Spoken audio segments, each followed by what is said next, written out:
Okay, so about Nothing.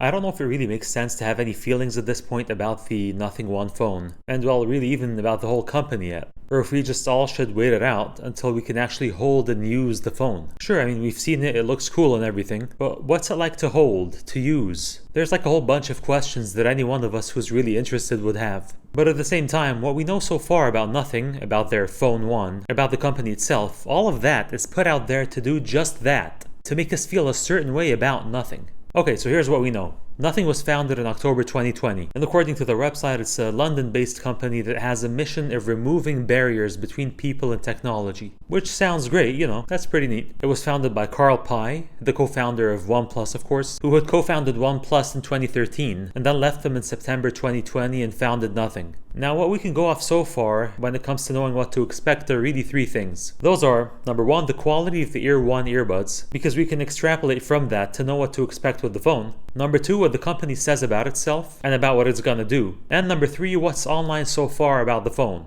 Which really shows pretty basic stuff. I mean, it doesn't really get into any technical details. Okay, so as for the Ear One earbuds, they have a large target market. I mean, think of it for a second. I would say that Nothing never really set out with modest ambitions. Sure, they say they present themselves as basically a revolutionary underdog, which is definitely a page right out of the old Apple playbook when they were starting out, right? And it sure worked great for Apple, we all know that. But who did Nothing target with the Ear Ones? They basically targeted people who were sick of the status quo, wanted a change, and the trendy one too. And were willing to pay a higher price than the $20 to $40 range, but weren't going to surpass the $100 range. Now that's not everyone, but that sure is a lot of people. They're basically targeting an age category that spans high school, college, young adults, because a lot of those care about the quality and the looks of the tech they use, right? And a lot of them can afford Ear One earbuds. Moving on to what the company says about itself. Now, while they present themselves as the underdog, they're not just any underdog. They're the underdog which is gonna remove barriers between people and tech.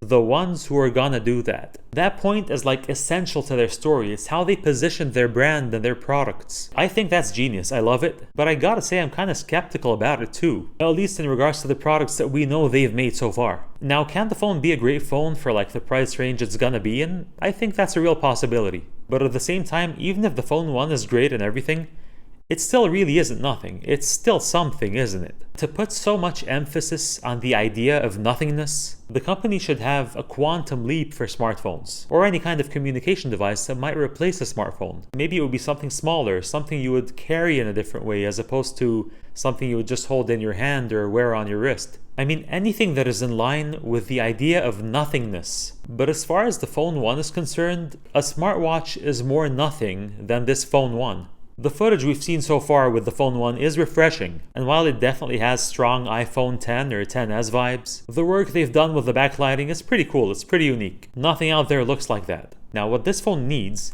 is to have a UI and functionality that makes us all lean, or most of us lean towards saying, yep, this is fresh, this is different, instead of feeling that this is, pretty much what we've had in the past, just more of the same.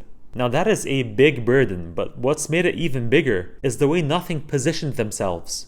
Nothing. That's a big claim. It's bold. They have made bold statements about what they have to offer.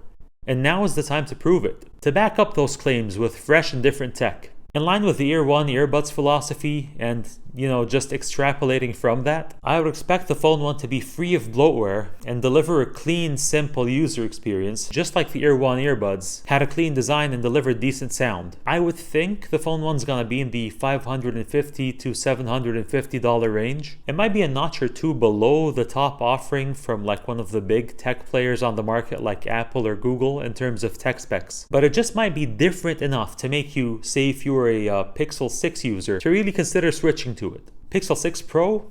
I don't think so. I mean, I don't think the Phone One is setting out to compete with a flagship that big. And as for iPhone users, I really don't anticipate this converting many iPhone users. But then again, these are all guesses and who knows? Maybe Nothing's gonna surprise us with something we just didn't see coming. Has it happened before in tech? Absolutely, all the time.